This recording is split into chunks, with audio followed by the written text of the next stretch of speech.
sometimes the strongest warriors carry their deepest scars in silence.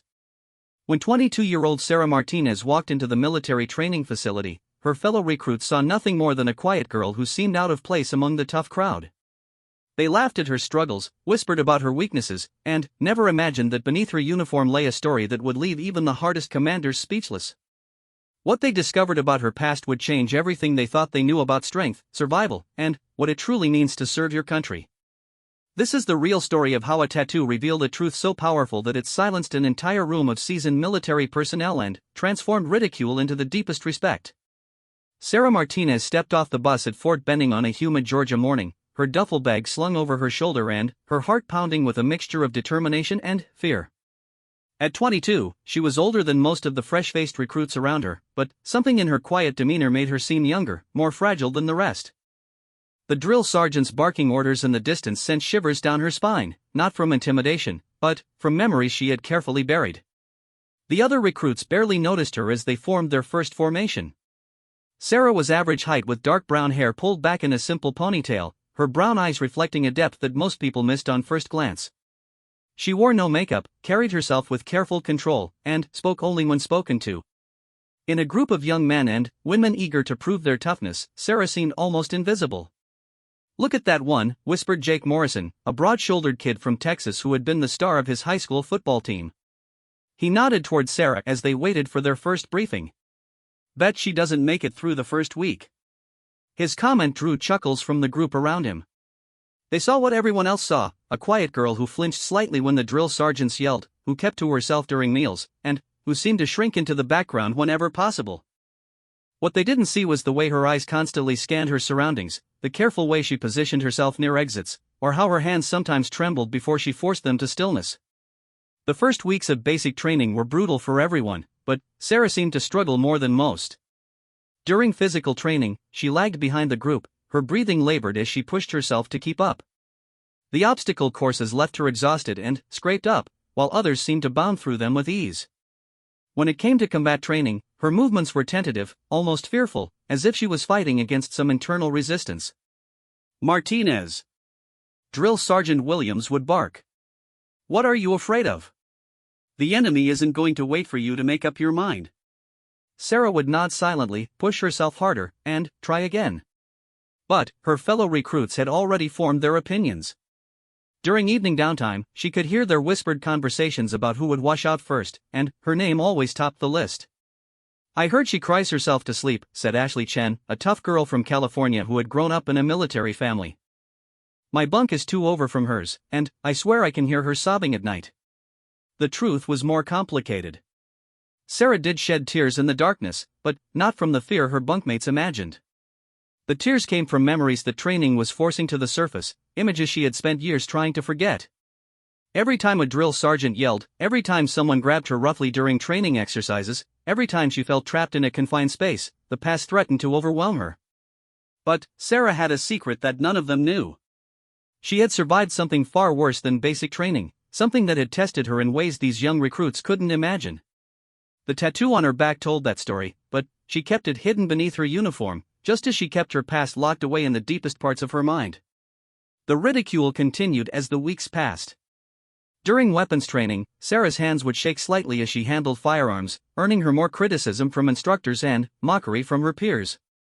In the chow hall, she ate alone, her eyes downcast as conversations about weekend plans and hometowns swirled around her.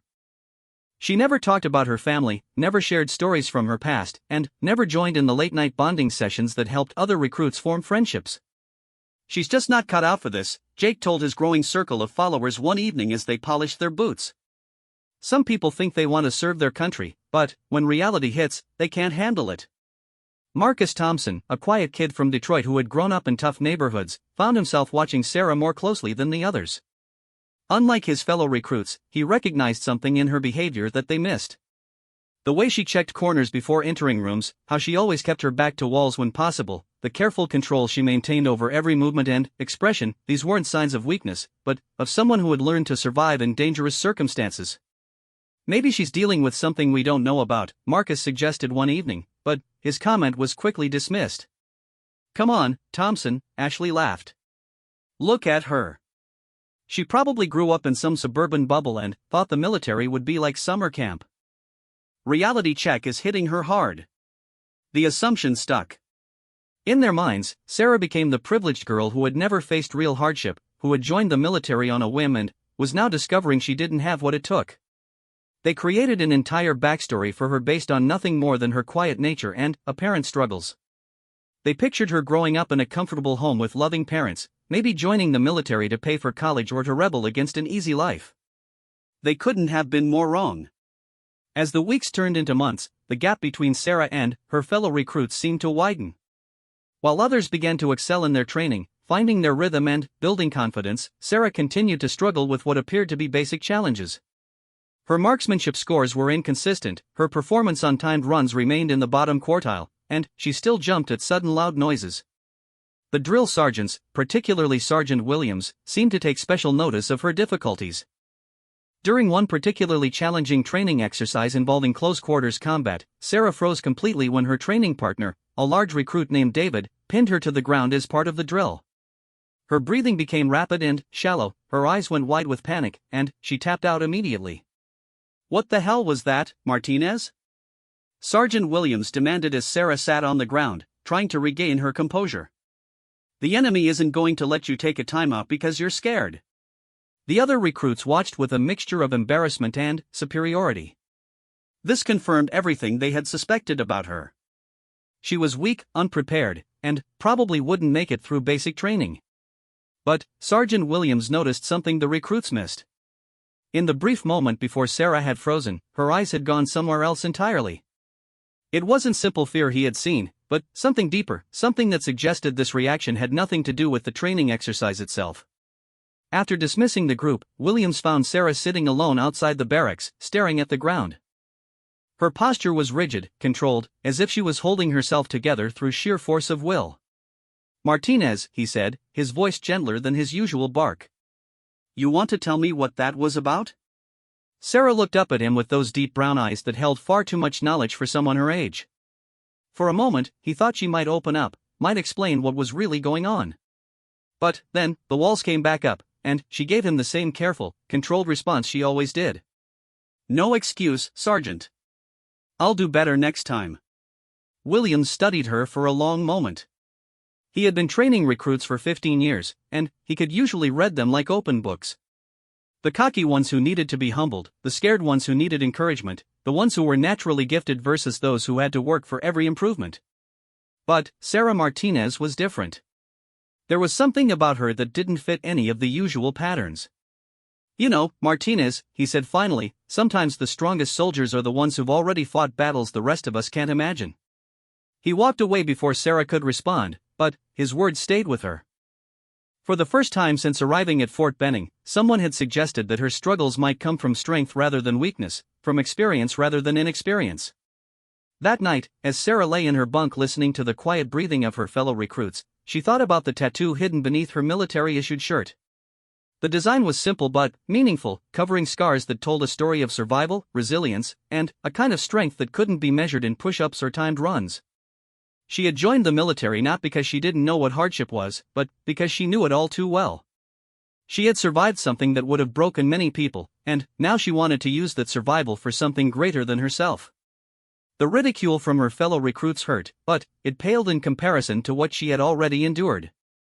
As sleep finally came, Sarah made a silent promise to herself. She would find a way to complete this training, not to prove anything to the people who mocked her, but to honor the reason she had come here in the first place. The tattoo on her back was a reminder of where she had been, but her future in the military would be a testament to where she was going. Tomorrow would bring new challenges, new opportunities for her fellow recruits to underestimate her, and new tests of her carefully maintained composure. But Sarah had already passed the hardest test of her life, even if no one else knew it yet. The morning sun cast long shadows across the training field as Sarah laced up her boots for another day of challenges. 6 weeks into basic training, the routine had become familiar, but the whispers and sideways glances from her fellow recruits had only intensified. Word had spread about her panic attack during combat training, and now even the recruits who had previously ignored her had opinions about her fitness for military service. "I'm telling you, she's going to get someone killed if they let her graduate," Jake Morrison said loudly enough for Sarah to hear as she passed their group in the chow hall. Some of us actually want to serve our country, not play dress-up soldier. Sarah kept walking, her face carefully neutral, but Marcus Thompson caught the slight tightening around her eyes. He had been watching her more carefully since the day she had frozen during training, and he was beginning to see patterns that others missed. The way she always knew exactly where everyone was positioned around her, how she could move with surprising stealth when she thought no one was looking, and the methodical way she approached every task, as if she was constantly calculating risks and contingencies. The day's training focused on urban warfare scenarios, with recruits moving through a mock city environment designed to simulate combat conditions. Sarah was paired with Ashley Chen and 2 other recruits for a building clearing exercise. As they approached their assigned structure, Ashley couldn't resist another dig. "Try not to freeze up on us, Martinez," she said with false sweetness. "Some of us want to actually complete this exercise." Sarah nodded silently and took her assigned position. As they moved through the building, clearing room by room, something shifted in her demeanor. The hesitancy that had characterized her previous training seemed to evaporate. She moved with a fluid precision that caught Ashley off guard, her weapon handling suddenly sure and steady. When they encountered their first simulated enemy, Sarah's response was immediate and accurate. "Where did that come from?" Ashley muttered, but there was no time to analyze Sarah's sudden competence as they continued through the exercise. By the time they finished, Sarah had performed flawlessly. Her shots were precise, her movement efficient, and her tactical awareness sharp.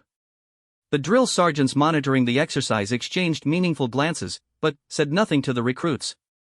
"Lucky day," Jake commented when the scores were posted and Sarah's team ranked near the top. "Even a broken clock is right twice a day." But Sergeant Williams had been watching closely, and what he saw troubled him. Sarah's performance in the urban environment hadn't looked like a lucky day or a sudden breakthrough. It had looked like muscle memory, like someone falling back on skills she had developed somewhere else, under very different circumstances. That afternoon brought an unexpected challenge. A group of visiting family members had arrived for a scheduled tour of the training facilities, part of a program designed to help loved ones understand what their recruits were experiencing. The families moved through the base in a guided group, observing training exercises and meeting with instructors. Sarah was cleaning her weapon in the armory when the tour group passed by the windows. She glanced up absently, then froze completely. Standing among the visitors, wearing a cheap suit and scanning the room with predatory eyes, was a man she had never expected to see again. Detective Ray Kowalski looked exactly as she remembered him, despite the years that had passed. His thick build, graying hair, and cold blue eyes were unchanged. He was supposed to be in prison. She had testified against him, had helped put him away for what he had done to her and others. But here he was, somehow free, somehow inside a military base, his gaze moving systematically across the room until it locked onto hers. The weapon in Sarah's hands clattered to the floor. Her carefully maintained composure shattered as memories she had fought to suppress came flooding back. She was 15 again, trapped in a system that had failed to protect her, facing a man who had used his badge and authority to hurt children while pretending to help them. "Martinez!" Sergeant Williams barked, having heard the noise. "What the hell are you doing?" But Sarah couldn't respond. She was lost in a flashback so vivid that the armory around her seemed to fade away. She was back in that basement room where Kowalski had taken her and the other foster children, back in the nightmare that had lasted for months before anyone believed their stories, back in the helplessness she had sworn never to feel again. Marcus was the first to reach her. He had been working at a nearby station and had seen her reaction to something outside the window. Unlike the others, he didn't try to shake her or demand explanations. Instead, he positioned himself between Sarah and the window, blocking her view of whatever had triggered this response. "Hey," he said quietly, crouching down to her level. "You're not there anymore. You're here, you're safe, and whatever you're seeing isn't happening now." His calm words cut through the panic, and Sarah's breathing began to slow. The armory came back into focus, along with the concerned face of Marcus and the bewildered expressions of the other recruits who had gathered around. "What the hell was that about?" Ashley demanded. She just completely lost it. Sergeant Williams had moved to the window to see what Sarah had been looking at. The tour group was moving away from the building, but he caught sight of the man who had been staring back at the armory with obvious interest. Something about the situation felt wrong, but before he could investigate further, his attention was pulled back to Sarah. She was on her feet again, her face pale but composed. The walls were back up, the careful control restored, but everyone had seen the cracks beneath the surface. "I'm fine," she said, her voice steady despite what they had all witnessed. "Sorry for the disruption." But she wasn't fine, and everyone knew it. Word of the incident spread quickly through the recruit company. By evening chow, everyone was talking about Sarah's complete breakdown in the armory.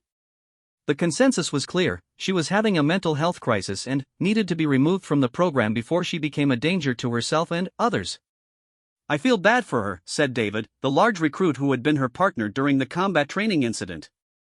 "But we can't have someone that unstable watching our backs in the field." Even some of the recruits who had previously been neutral about Sarah began to voice concerns. The military required mental stability and emotional resilience, qualities that Sarah's recent behavior seemed to contradict. The whispers grew louder, the isolation more complete. Only Marcus seemed willing to consider that there might be more to the story. He had grown up in neighborhoods where trauma was common, where people learned to hide their pain behind carefully constructed facades. Sarah's behavior reminded him of kids he had known who had survived abuse, who carried invisible wounds that could be triggered by unexpected reminders of their past. That night, he found Sarah sitting alone outside the barracks again, staring up at the stars.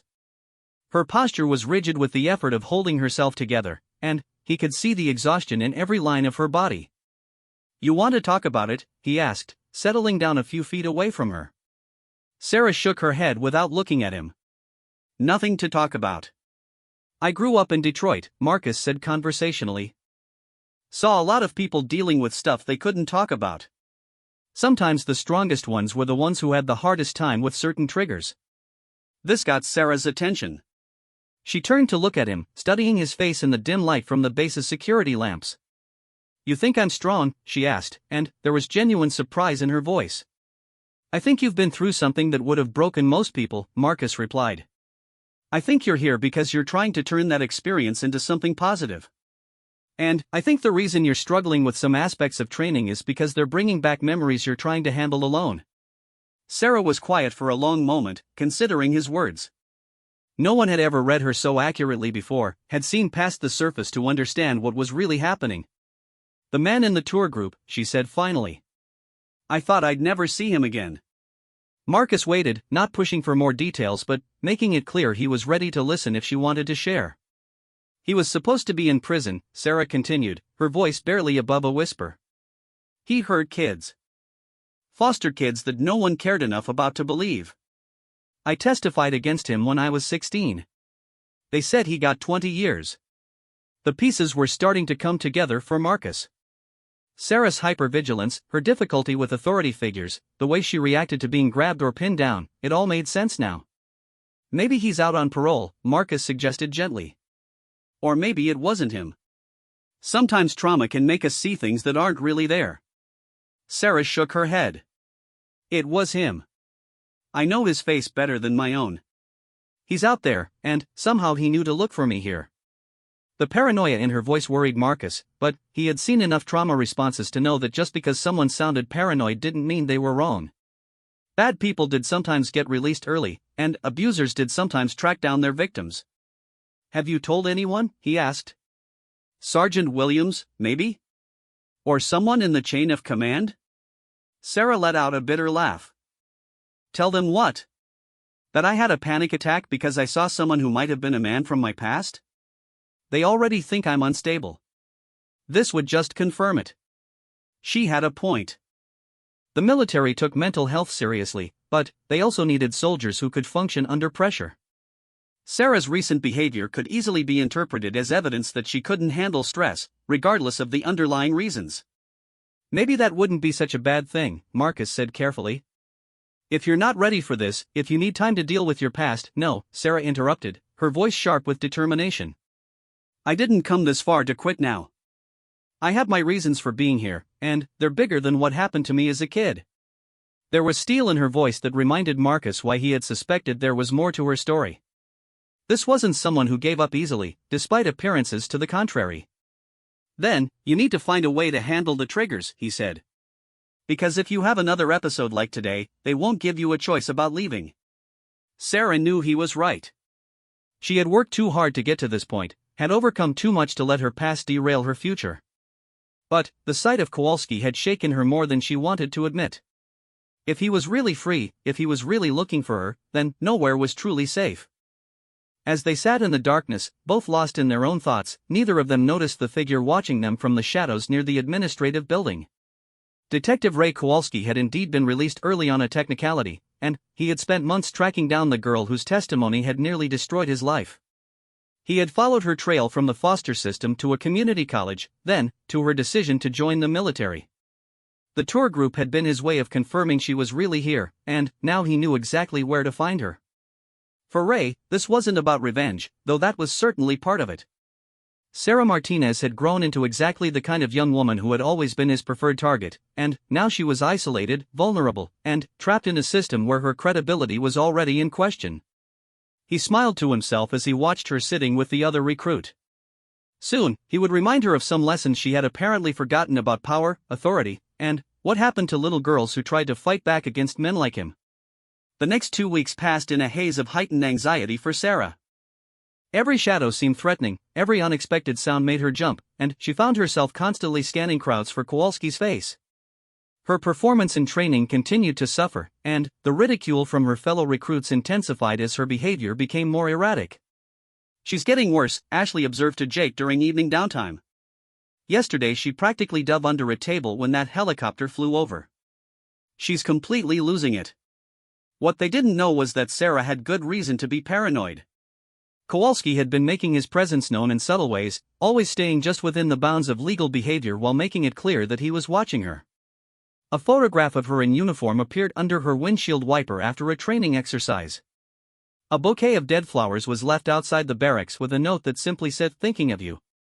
Most disturbing of all, she found a newspaper clipping about a recent assault on a female soldier at a nearby base, with certain words highlighted to spell out a message: "Remember what happens to girls who talk too much."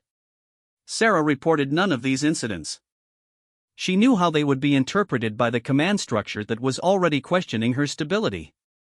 Instead, she endured them alone, the stress eating away at her carefully maintained composure. Marcus noticed the change in her immediately.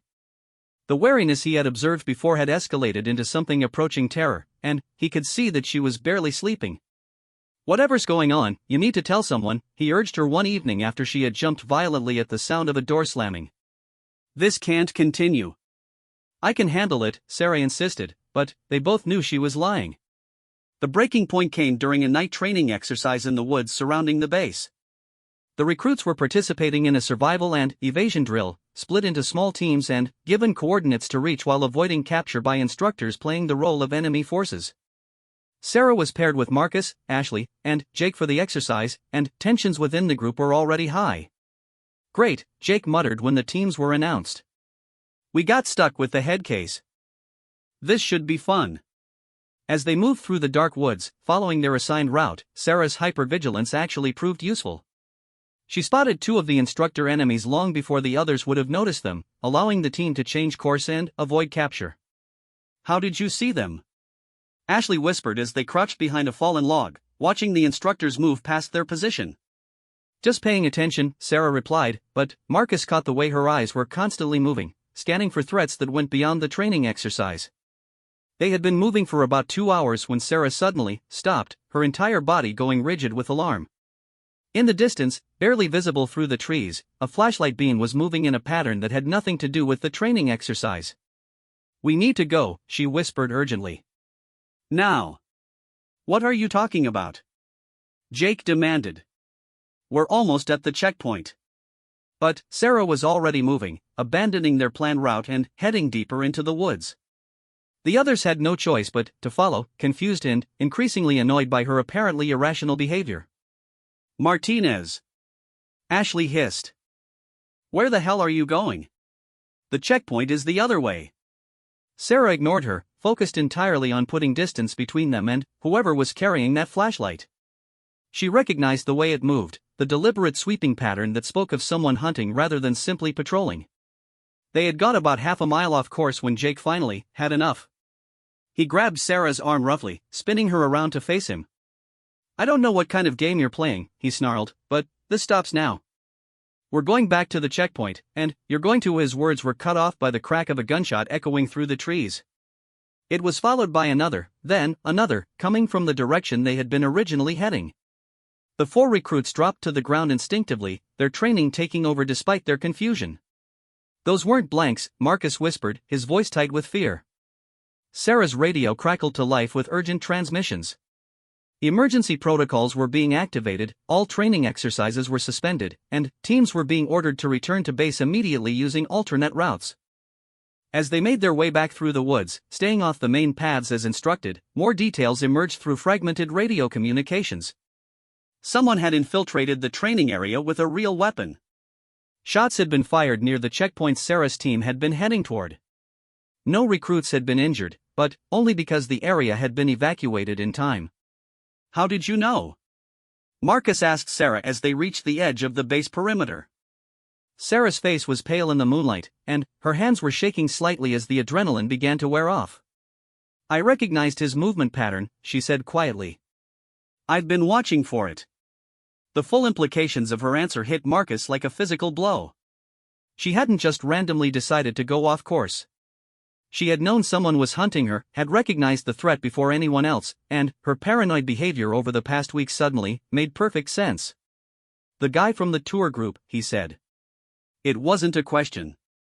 Sarah nodded, exhaustion evident in every line of her body. "He's escalating. First the mind games, now this. He's not going to stop until..." She didn't finish the sentence, but she didn't need to. Back at the base, chaos reigned as security teams swept the training area and investigators tried to piece together what had happened. The shooter had vanished into the night, leaving behind only shell casings and a clear message that this had been a targeted incident rather than a random act of violence. Sergeant Williams found Sarah sitting in the mess hall, still in her field gear, staring blankly at a cup of coffee that had long since gone cold. Her 3 teammates were at another table, talking in animated whispers about their narrow escape. "Martinez," Williams said, sliding into the seat across from her. "I need you to tell me everything about what happened out there." For a moment, Sarah considered maintaining her silence, continuing to handle this alone as she had been doing. But the gunshots had changed everything. This was no longer just about her past catching up with her. Other people were now in danger because of her. "There's someone from my past who's been stalking me," she said quietly. "His name is Ray Kowalski. He's a former police detective who was convicted of child abuse. He was supposed to be in prison, but he's out, and he's been sending me messages." Williams listened without interruption as Sarah laid out the full story. The tour group sighting, the photographs and flowers, the newspaper clipping, and her growing certainty that Kowalski was planning something more direct. "Why didn't you report this earlier?" Williams asked when she finished. Sarah gave him a look that was equal parts exhausted and bitter. "Because I'm the unstable recruit who has panic attacks and can't handle training. Who would have believed me? And, even if they did, what could they do? He hasn't technically broken any laws yet." Williams had to admit she had a point. Military personnel dealt with stalking and harassment regularly, but the system was often inadequate to address threats that fell short of direct violence. "Well, he crossed that line tonight," Williams said grimly. "Firing shots on a military base is a federal crime, regardless of his intentions." Over the next several hours, Sarah found herself repeating her story to an increasingly senior chain of command. Base security, criminal investigators, federal agents, all of them wanted to understand how a convicted child abuser had managed to access the base and come close to harming military personnel. What emerged was a disturbing picture of systemic failures. Kowalski had indeed been released early on a legal technicality, but his probation officer had lost track of him months ago. The tour group he had joined was legitimate, but their background check system had failed to flag his criminal record. Most troubling of all, he had been planning his approach to Sarah for weeks, studying the base's security procedures and training schedules. As dawn broke over Fort Benning, Sarah found herself in the surreal position of being treated like a victim rather than a problem recruit. The same officers who had questioned her fitness for service were now asking what support she needed and how they could better protect her. But the damage to her standing among her fellow recruits had already been done. Word of the night's events had spread quickly through the company, but instead of generating sympathy, it had created a new wave of resentment. So now we're all in danger because of her baggage, Jake complained loudly in the barracks. This is exactly why people with that kind of history shouldn't be in the military. They bring their problems with them and put everyone else at risk. Ashley was more blunt in her assessment. She's been lying to us this whole time. Acting like she couldn't handle training when she was really just worried about some psycho ex-boyfriend. If she had been honest from the beginning, maybe none of this would have happened.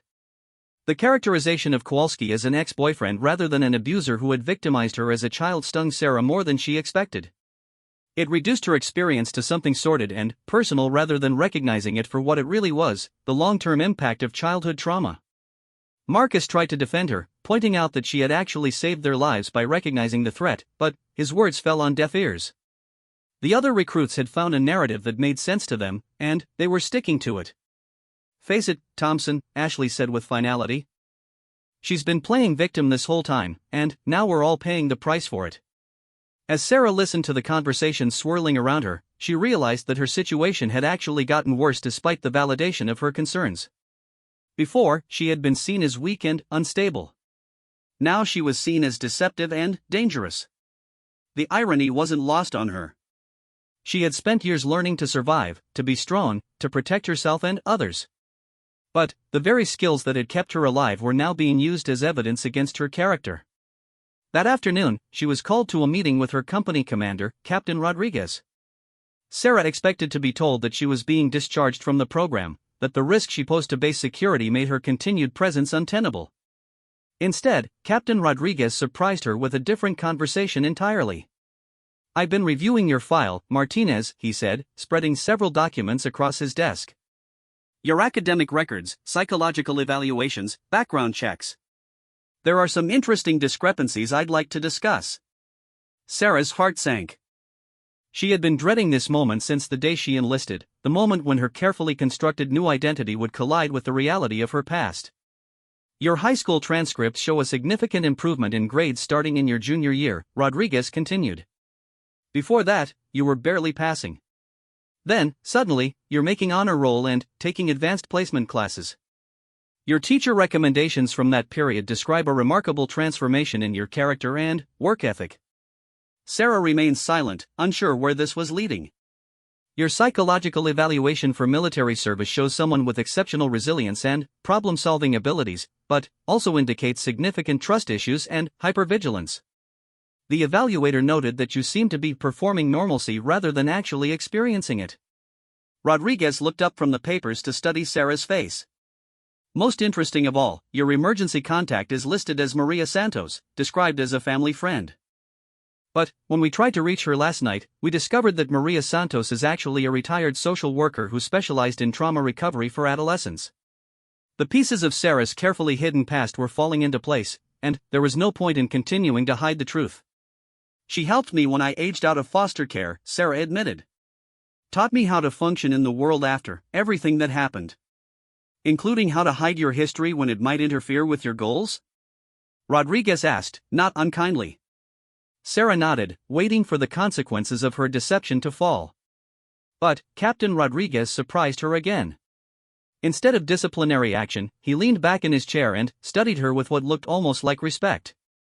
Martinez, he said finally, I think it's time we had an honest conversation about why you're really here and what you're actually capable of. Captain Rodriguez's office felt smaller than usual as Sarah sat across from him, her future hanging in the balance. The afternoon sun streaming through the windows cast long shadows across the desk covered with her files, each document representing a piece of the puzzle she had tried so hard to keep hidden. I'm going to share something with you that's not in your official records, Rodriguez began, pulling out a folder marked with federal classification stamps. 3 months ago, the FBI approached our recruitment command about a cold case involving a child trafficking ring that operated through several state foster systems in the Southeast. Sarah's blood ran cold. She knew exactly which case he was referring to. The case had gone dormant because their key witness, a young woman who had provided crucial testimony as a minor, had disappeared into the system after aging out of foster care. They had been trying to locate her for years because new evidence had emerged that could put away several additional perpetrators who had escaped prosecution the first time. Rodriguez opened the folder and pulled out a photograph that made Sarah's breath catch. It was her school picture from when she was 16, taken just months after she had testified against Kowalski and the others. She looked younger than her years, haunted, with the hollow eyes of someone who had seen too much. The FBI has been very interested in finding Sarah Elizabeth Martinez, formerly Sarah Elizabeth Carlisle, before she legally changed her name at 18. Imagine their surprise when they discovered that their missing witness had enlisted in the United States Army under her new identity. The room was silent except for the ticking of the clock on Rodriguez's wall. Sarah stared at the photograph, remembering the girl she had been, the terror and determination that had driven her to speak up when no one else would. "They know I'm here?" she asked quietly. "They've known for weeks," Rodriguez confirmed. "In fact, Agent Jennifer Walsh has been coordinating with our security team since before Kowalski's appearance on base. They've been using you as bait." The betrayal hit Sarah like a physical blow. She had thought she was finally free from her past, finally building a new life where she could serve others instead of simply surviving. Instead, she had been turned into an unwitting pawn in a larger game. "I never agreed to that," she said, anger creeping into her voice. "No, you didn't," Rodriguez agreed. "Which is why we're having this conversation now. The operation was supposed to remain covert, with you never knowing about the surveillance or the setup. But Kowalski proved more dangerous and unpredictable than anyone anticipated." As if on cue, there was a knock at the door. A woman in a dark suit entered without waiting for permission, her badge identifying her as FBI Special Agent Jennifer Walsh. She was middle-aged with graying hair and sharp eyes that took in every detail of Sarah's appearance. "Ms. Martinez," Walsh said, taking the seat next to Sarah without invitation. "We need to talk." "Actually," Sarah replied, her voice steady despite the emotions churning inside her, "I think you need to explain why you've been using me as bait without my knowledge or consent." Walsh had the grace to look slightly uncomfortable. The situation was delicate. "We needed Kowalski to make contact, to take actions that would put him in violation of his parole so we could arrest him legally. Your presence here provided the perfect opportunity." "Perfect for whom?" Sarah demanded. "Because from where I'm sitting, it looks like you put me and my fellow soldiers in danger to close your case." "Other children are at risk," Walsh said firmly. "Kowalski wasn't working alone when he was abusing kids in the foster system. There's an entire network that we've been trying to dismantle for years. Your testimony when you were 16 put away 3 people, but there are at least 6 others who escaped prosecution because we couldn't make the cases stick." Sarah felt the familiar weight of responsibility settling on her shoulders. Even as a teenager, she had carried the burden of speaking for children who couldn't speak for themselves. Now, apparently, that burden was following her into adulthood. "What do you want from me?" she asked. "We want you to help us finish what you started," Walsh replied. "But this time, we do it right. No more covert operations, no more using you without your knowledge. Full partnership, full disclosure, and full protection." Rodriguez leaned forward in his chair. "There's something else you need to know, Martinez. The performance issues you've been having in training, the struggles that have made your fellow recruits question your fitness for service, our psychological consultants believe they're not weaknesses at all." He pulled out another set of documents, these ones marked with military psychological evaluation headers. "Dr. Sarah Chen, one of our top military psychologists, has been reviewing your case. Her assessment is that your behaviors are consistent with someone who has developed exceptional threat assessment and survival skills through traumatic experience.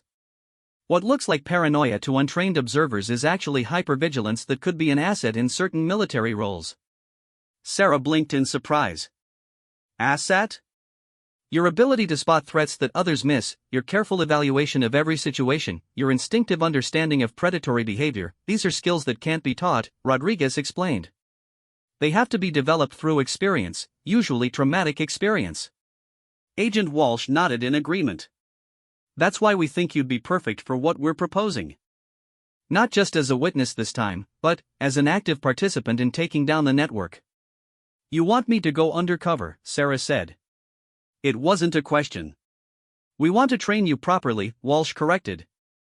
"Military training combined with federal law enforcement techniques, specifically designed for operations targeting predators who use institutional authority to access victims." The proposal was staggering in its scope.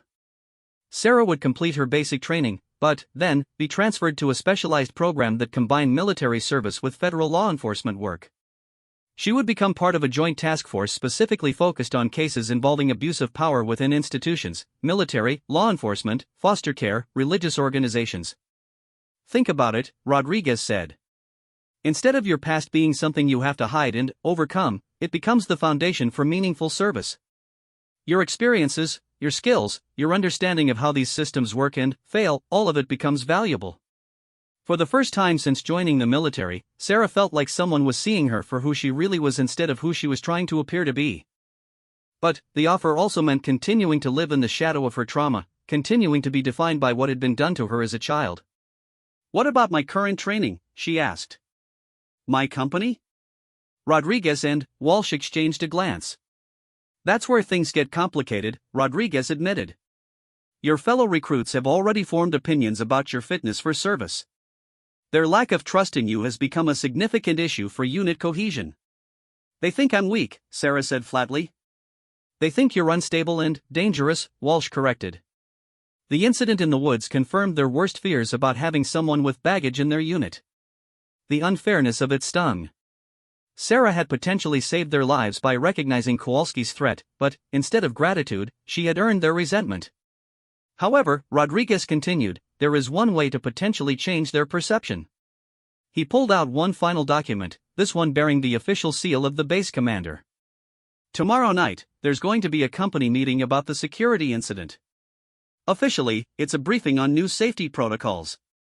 Unofficially, it's an opportunity for you to tell your story, the real story, to your fellow recruits." Sarah felt her stomach clench at the thought. "You want me to tell them about the abuse?" "We want you to tell them about your strength," Rodriguez corrected. "About what you survived, about why you're here, and about the fact that you've been protecting them all along, even when they were treating you with suspicion and contempt." Agent Walsh leaned forward. "There's something else. If you agree to our proposal, you'll be getting a new assignment after basic training. But, if you want to maintain relationships with your current unit, if you want their respect instead of their pity or fear, this might be your only chance." The weight of the decision was overwhelming. Sarah could continue hiding, accept the transfer to the specialized program, and leave her basic training behind without ever having to face the people who had made her feel so isolated. Or she could risk everything by revealing the truth, hoping that honesty might bridge the gap that had formed between her and her fellow soldiers. "I need time to think," Sarah said. "Of course," Rodriguez replied. "But I should mention one other factor in your decision. Kowalski is still out there, and he's not going to give up. Our security teams are good, but they can't watch you 24 hours a day forever. At some point, you're going to have to face him again, and, when that happens, you'll want people around you who understand who you really are." That evening, Sarah found herself back in her familiar spot outside the barracks, staring up at the stars and trying to make sense of the choices before her. Her entire life had been shaped by other people's decisions, social workers who moved her from home to home, judges who decided her fate, foster parents who saw her as either a burden or a paycheck. For the first time, she had the opportunity to make a choice that was entirely her own. But, it was also the most terrifying choice she had ever faced. Marcus found her there, as she had somehow known he would. He had a way of appearing when she most needed someone to talk to, even though she had never asked for his company or support. "Word is you had a long meeting with the brass today," he said, settling down beside her. "Word travels fast," Sarah replied. "Not much else to talk about around here," Marcus said. "Everyone's trying to figure out what really happened in the woods, and whether you're some kind of hero or some kind of threat." Sarah laughed bitterly. "What do you think?" Marcus was quiet for a moment, considering his answer carefully. "I think you're someone who's been through hell and came out the other side stronger than anyone realizes," he said finally. "I think you see things the rest of us miss because you've had to learn to survive in situations we can't imagine. And I think you've been carrying all of that alone for way too long." His words hit closer to home than Sarah was comfortable with, but they also contained something she hadn't expected to hear: respect. "The others don't see it that way," she said. "The others are scared," Marcus replied. "They joined the military thinking they knew what strength looked like, and then you showed up and challenged all their assumptions. You don't fit their idea of what a soldier should be, so they decided you must be broken." "Maybe I am broken," Sarah said quietly. "Maybe we all are, in different ways," Marcus countered. "The question is what we do with the broken pieces." As they sat in comfortable silence, Sarah realized that her decision was already made. She had spent too many years hiding, too many years letting other people define her by their understanding of her trauma.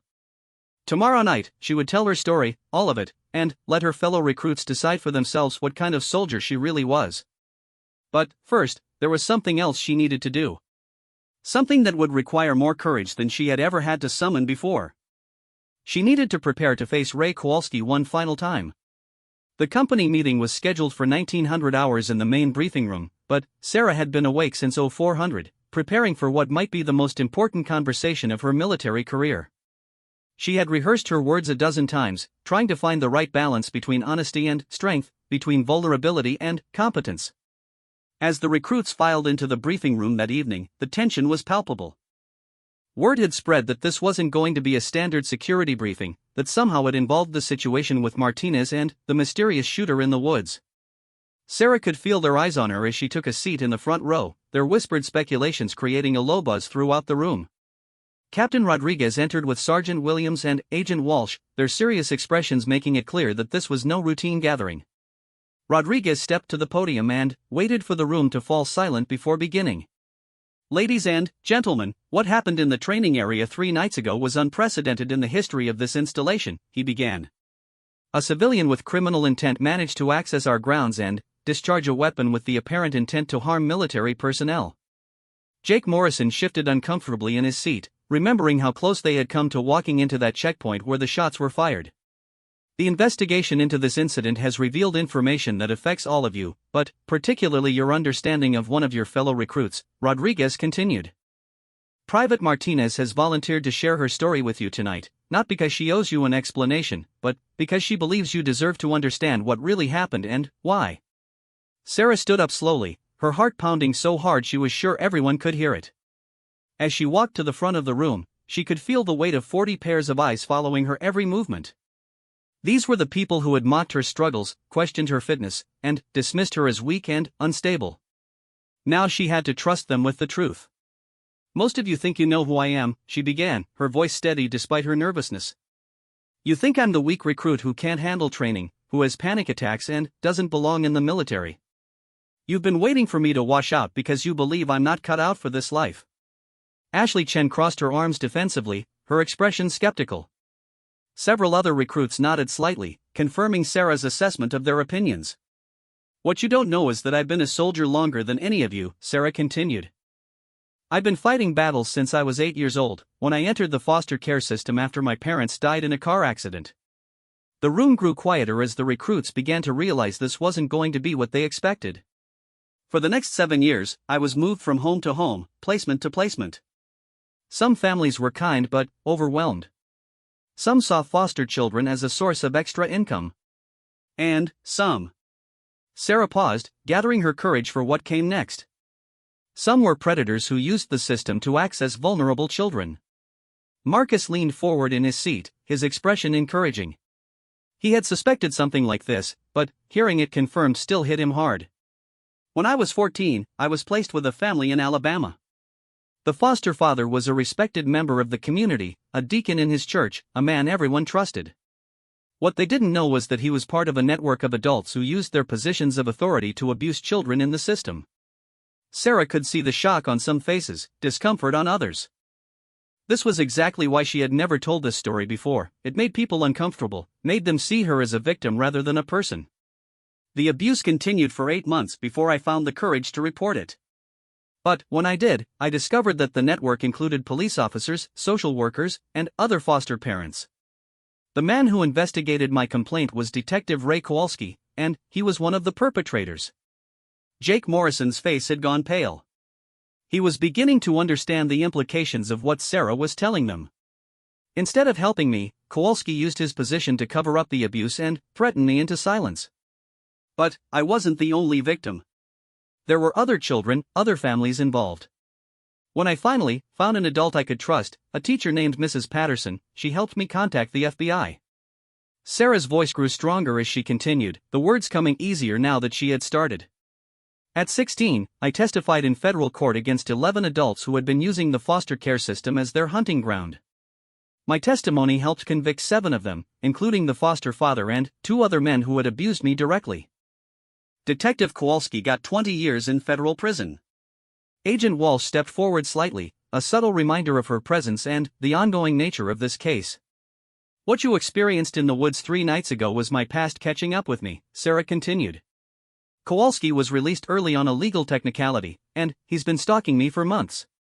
He infiltrated the base during a family tour specifically to locate me, and then he returned with a weapon with the intention of finishing what he started years ago. The room was completely silent now.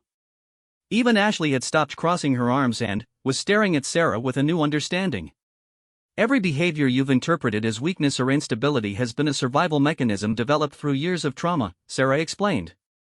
My hypervigilance saved your lives in those woods because I recognized his movement pattern. My difficulty with authority figures comes from having trusted adults who used that trust to hurt me. My careful control comes from having learned that showing fear or vulnerability can make you a target.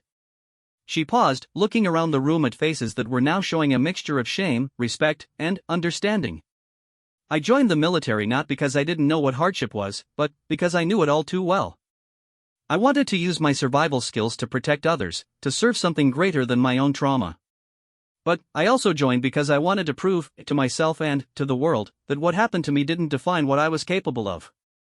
Sarah reached for the hem of her uniform shirt, and several recruits shifted uncomfortably, unsure what she was doing. You've never seen this, she said, turning around and lifting her shirt to reveal her back. The room erupted in gasps and whispers as the recruits saw what Sarah had kept hidden beneath her uniform. Covering most of her back was an intricate tattoo that told a story of survival and transformation. At the center was a phoenix rising from flames, but the flames were composed of smaller images, broken chains, children's handprints, courthouse steps, and prison bars. Above the phoenix, in elegant script, were the words, "From ashes, we rise." But it wasn't just the artistic beauty of the tattoo that stunned the room. Interwoven throughout the design were scars, thin white lines that spoke of violence and pain that the tattoo had been carefully designed to incorporate rather than hide. These scars are from Kowalski and the others, Sarah said quietly, her voice carrying clearly in the silent room. They used to be symbols of my victimization, reminders of my powerlessness. But when I turned 18 and aged out of foster care, I chose to transform them into something else. She turned back to face the room, pulling her shirt down and meeting the eyes of recruits who were now seeing her with completely different understanding. The phoenix represents my decision to rise from what was done to me. The flames represent the trials that forged my strength. The broken chains represent my freedom from the systems that failed to protect me. And the children's handprints represent my commitment to protecting others who can't protect themselves. Marcus wiped his eyes, not caring who saw his emotional response to her story. This tattoo is my service record, Sarah continued. It represents battles fought and won long before I ever put on this uniform. It represents a strength that can't be measured in push-ups or timed runs, but in the ability to keep going when everything inside you wants to give up. Ashley Chen stood up slowly, her face flushed with shame. Sarah. We had no idea. The things we said. You said them because you didn't know, Sarah replied. And I didn't tell you because I was afraid of exactly this reaction. I didn't want to be seen as the girl who survived abuse. I wanted to be seen as a soldier. Jake Morrison also stood, his expression troubled. But you are a soldier. You've been one all along. Sarah nodded. That's what I've been trying to tell you through my actions, even when my words failed me. Every time I struggled with training but kept going anyway, I was showing you military bearing. Every time I maintained my composure despite your ridicule, I was demonstrating discipline. Every time I pushed through my triggers and completed my assigned tasks, I was proving my commitment to the mission. Sergeant Williams stepped forward, his gruff voice unusually gentle. Martinez, in 15 years of training recruits, I have never seen someone demonstrate more courage than you showed in this room tonight.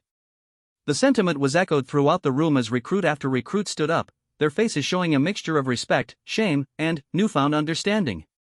These were the same people who had questioned her fitness just days before, but now they were seeing her through completely different eyes. There's one more thing you need to know, Sarah said as the initial wave of emotion began to settle. The FBI has asked me to work with them to take down the rest of the network that abused me and other children. If I accept, I'll be completing basic training here with all of you, but then transferring to a specialized program that combines military service with federal law enforcement work. Agent Walsh stepped forward to address the group. What Private Martinez isn't telling you is that she's being offered this opportunity not despite her traumatic past, but because of the exceptional skills she developed as a result of it. The military and the FBI have identified her as someone with unique capabilities for a very specific and important mission. Captain Rodriguez nodded. The skills you've all been interpreting as weaknesses, her hypervigilance, her threat assessment abilities, her understanding of predatory behavior, these are exactly the qualifications needed for the work she'll be doing. As the formal briefing concluded and recruits began to file out of the room, many stopped to speak with Sarah directly. The conversations were awkward but genuine, filled with apologies and expressions of respect that she had never expected to receive. Marcus was among the last to approach her, his expression serious but proud. "I knew there was more to your story," he said. "But even I didn't realize how much strength it took to carry all of that alone." "I wasn't alone," Sarah replied, looking around at the faces of her fellow recruits, many of whom were now looking at her with something approaching awe. "I just didn't realize that until tonight." As the room finally emptied except for Sarah, Rodriguez, Walsh, and Williams, the weight of what she had accomplished began to settle over her. She had taken the biggest risk of her military career, trusted her fellow soldiers with the truth about her past, and somehow found acceptance instead of rejection. "So," Agent Walsh said with a slight smile, "have you made your decision about our offer?" Sarah looked out the window at the base where she had struggled and grown over the past months, where she had finally found people who could see her strength instead of just her trauma. "Yes," she said firmly. "I accept. But I want to finish basic training here first, with my unit. They're my people now, and I want to earn my place among them the right way." Rodriguez nodded approvingly. "I think that's exactly what a good soldier would do." 3 weeks later, Sarah Martinez graduated from basic training in the top 10% of her class. Her fellow graduates cheered loudest when her name was called, and when she received her assignments for specialized training, they cheered again. But it was Marcus who had the last word as they prepared to part ways for their various advanced training programs. "You know what I realized tonight?" he said as they stood together one final time outside the barracks where they had shared so many conversations. "What's that?" "That tattoo on your back, it's not just your story. It's a promise. A promise that no matter how bad things get, no matter how impossible the situation seems, there's always a way to rise from the ashes stronger than before." Sarah smiled, touching her back where the phoenix spread its wings beneath her uniform. "That's exactly what it is," she agreed. "And now it's time to keep that promise." 6 months later, Special Agent Sarah Martinez received her first assignment with the Joint Military FBI Task Force targeting institutional abuse. As she prepared for an undercover operation that would take her back into the foster care system, this time as a protector rather than a victim, she thought about the journey that had brought her to this moment. The girl who had once been ridiculed during training had become a woman whose scars were transformed into strength, whose trauma had been forged into purpose, and whose silence had been broken to give voice to others who couldn't speak for themselves. Ray Kowalski was arrested 2 weeks before Sarah's graduation, caught in an FBI sting operation that used her story to draw out other members of his network. He would spend the rest of his life in federal prison, this time with no possibility of early release. But, for Sarah, his capture was just the beginning. There were other predators to catch, other children to protect, and other battles to fight. And now, finally, she had the tools, the training, and the support she needed to win them all. The phoenix had risen from the ashes, and she was just getting started.